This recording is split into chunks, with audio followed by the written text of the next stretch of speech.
আমার বাবাকে নিয়ে যে বিতর্ক, এটা মূলত ভারতের একটা প্রোপাগান্ডা।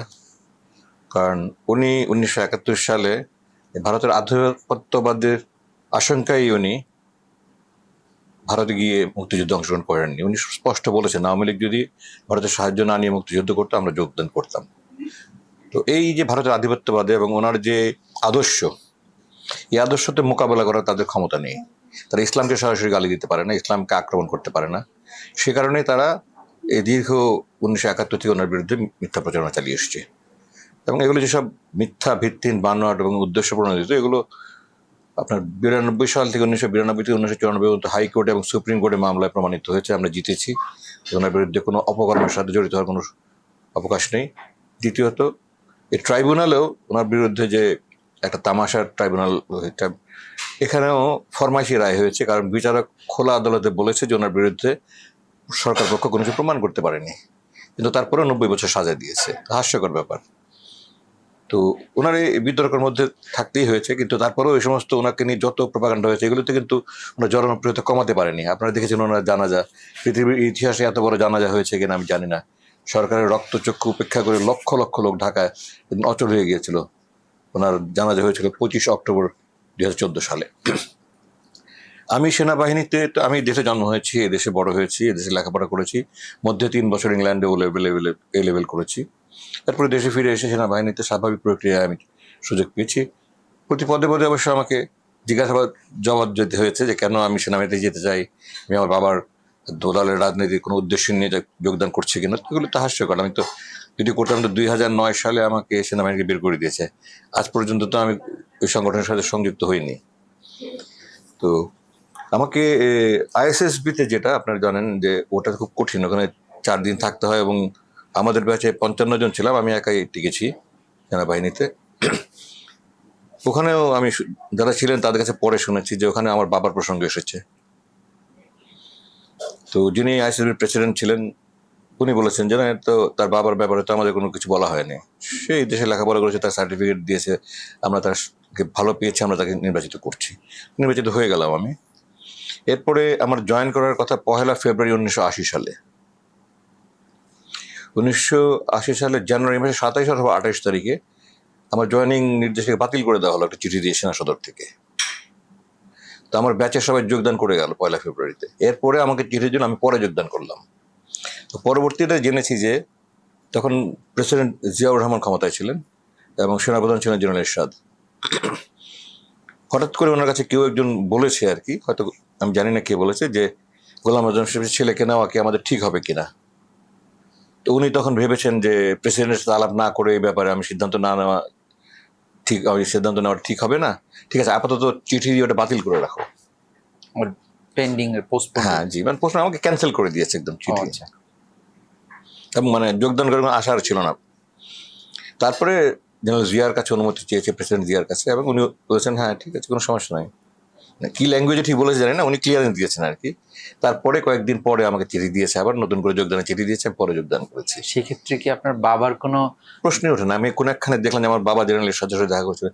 আমার বাবার নীতি এটা নয়। আমার বাবা কোনোদিন তদবিরে বিশ্বাস করেন না, এবং নিজের ছেলের জন্য জেনারেল এরশাদের কাছে যাওয়ার মতো ব্যক্তিত্ব আমার বাবার নয়। এটা কারা দেখলাম বলেছে যে আমার বাবা এরশাদের সাহেবের সাথে যোগাযোগ, প্রশ্নই ওঠে না, প্রশ্নই ওঠে না। আমার বাবা গোপনে জেনারেল এরশাদের সাহেব ওই সময় দেখা করবে, এটা সম্ভব নাকি? ওখানে রাজনৈতিক ক্ষমতা আছে, এতগুলি গোয়েন্দা বাহিনী আছে, কেউ কোনোদিন এই 54 বছর তো না, আমি 1979-80 কথা যদি বলি, এই 45 বছর কেউ কোনোদিন বলতে পারলো না আজকে হঠাৎ করে এটা তারা কোত্থেকে। এগুলো আমি আমার এক বিবৃতিতে বলেছি, রয়ের খোয়াবনামা থেকে তারা এগুলি বলে আর কি। এগুলি তাদের অলিক কল্পনা। প্রশ্ন, আমি আমার যোগ্যতা বলে আলহামদুলিল্লাহ আমি সুযোগ পেয়েছি। আমার বাবা এখানে কোনো না কোনো তদবির করেননি, প্রশ্নই ওঠে না, ওনার নীতি ওঠে নয়, উনি সমস্ত জন্য কখনোই কিছু করেন না। এরপর আমি যখন একাডেমিতে যোগদান করলাম, আমাদের তখন 2 বছর ছিল, কারণ ডিগ্রি পরীক্ষা তখন 2 বছরের ছিল। এখন ডিগ্রি বছর 3 বছর হয়েছে, একাডেমিক ট্রেনিংও 3 বছর হয়েছে। কারণ একাডেমিতে প্রত্যেকটা ক্যাডেটকে চিটাগাং বিশ্ববিদ্যালয়ের আন্ডারে ডিগ্রি পরীক্ষা দিতে হয়, বাধ্যতামূলক। তো আমাদের 4টা টার্ম ছিল 2 বছরে, 6 মাস করে। তো তৃতীয় টার্ম থেকে ফাইনাল টার্মে ওঠার সময় যে ফার্স্ট হয় তাকে সর্বোচ্চ ক্যাডেটদের মধ্যে সর্বোচ্চ অ্যাপয়েন্টমেন্ট, যেটা প্রথম কিছু যারা ক্যাডেট মেধা তালিকা প্রথম দিকে সবাইকে কিছু কিছু অ্যাপয়েন্টমেন্ট দেয়, তো আমাদের সর্বোচ্চ হলো ব্যাটালিয়ান সিনিয়র আন্ডার অফিসার, মানে সে আন্ডার অফিসার, অফিসার নয় এখনো, কিন্তু ব্যাটালিয়ানের সবচেয়ে সিনিয়র সে। তখন কিছু আওয়ামী পরিবারের সন্তান, দু একজন মুক্তিযোদ্ধা অফিসার, নাম বলে তাদেরকে বিব্রত করতে চাই না, ওনারা আপত্তি করেছেন গোলাম আজমের ছেলেকে বানানো যাবে না এটা। ওই ওই কনফারেন্সের মধ্যে যারা ছিলেন তাদের মধ্যে কয়েকজন আমাকে এটা বলেছেন। তো তখন যিনি বাংলাদেশ মিলিটারি একাডেমিতে প্রধান ছিলেন, যিনি আমরা আমাদের সকল প্রতিষ্ঠান প্রধান কমান্ড্যান্ট বলি, উনি তখন ব্রিগেডিয়ার জেনারেল ছিলেন আব্দুল সালাম, পরে উনি মেজর জেনারেল হিসেবে অবসর নিয়েছেন। এবং আমার জানা মতে উনি হয়তো আওয়ামী লীগের এমপিও হয়েছিলেন একবার, 91 অথবা 96 কোনো একবার, ময়মনসিংহ এলাকা থেকে। উনি খুব নীতিবান লোক ছিলেন, আদর্শ।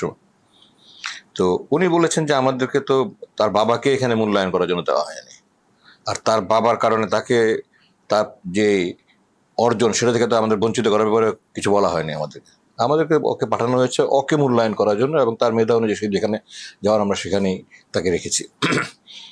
তারপরেও কয়েকজন খুব হইচই করেছে, এবং তারপরে এক পর্যায়ে উনি বলছেন ঠিক আছে, যদি আজমিকে বিএসইউ না বানানো হয় তাহলে কাকে বিএসইউ বানাবো তোমরা বলো, যারা আপত্তি করছিল। তো আল্লাহর মধ্যে দ্বিতীয় ব্যক্তি এত পিছনে ছিল যে তখন আর কেউ মুখ ফুটে কোনো দ্বিতীয় নাম বলতে পারেনি। তো আমি বিএসইউ হয়ে গেলাম আলহামদুলিল্লাহ। কমিশনের আগে দিয়ে যখন সোর্ট কিভাবে ফাইনাল ডিসিশন হয়, তখনও একই আপত্তি এসছে, আমার বাবাকে নিয়ে এসছে।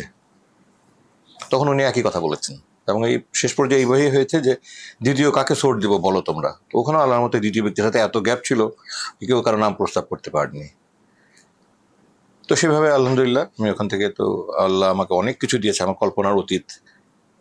আমি তো সেনাবাহিনীতে অ্যাকচুয়ালি লেখাপড়ার থেকে হতাশার থেকে সেনাবাহিনীতে ঢুকেছি, এখন খুব বড় কিছু অর্জন করার উদ্দেশ্য নিয়ে ঢুকিনি, কোনোদিন কল্পনাও করিনি সেনাবাহিনীতে ঢুকবো। আমার তোক দিয়েছিল আমি ইংল্যান্ডে বলে এলওয়েল করে এখানে চলে এসেছি। এখানে এসে আবার আর্মি তো হঠাৎ করে ঝুঁকির মাঝে যোগ দিয়েছি। তো আমার যে আল্লাহ আমাকে যে সফলতা দিয়েছেন, যে অর্জন দিয়েছেন, এটা আল্লাহর দয়া, বাবা মার দোয়া। আজ পর্যন্ত এই বাংলাদেশ মিলিটারি একাডেমির এত দিনের দীর্ঘদিনের ইতিহাস কেউ ভাঙতে পারেনি এটা। আমি সর্ববিশ্বের সর্বশ্রেষ্ঠ ক্যাডেট বলে দেওয়া হয়, যেটা সোর্ড অফ অনার, ওটা তো আল্লাহ দিয়েছেন আমাকে।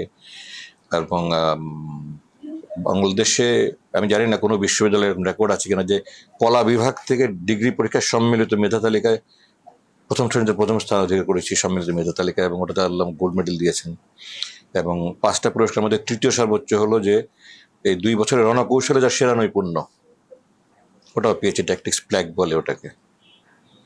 এরপর এটা ছিল আপনার অস্ত্র প্রশিক্ষণের সেরা, ওটা তো আমি প্রথম হচ্ছিলাম, কিন্তু একদম শেষে এসে আমার চশমার কারণে ফায়ারিংয়ে কিছু সমস্যা হয়েছে, ওখানে কিছু নম্বর পেয়ে দ্বিতীয় হয়ে গেছি, আনলে ওটাও পেতাম। এই তৃতীয় 3টা পুরস্কারের রেকর্ড কেউ ভাঙতে পারেনি। বিশেষ করে আর্টস গ্রুপ থেকে তো আমার জানা নেই বাংলাদেশে কেউ সম্মিলিত মেধা তালিকায় প্রথম শ্রেণীতে প্রথম হয়েছে কিনা। তো এইভাবেই আমার সামরিক জীবনের শুরু, অনেক চড়াই উঠে পার হয়ে।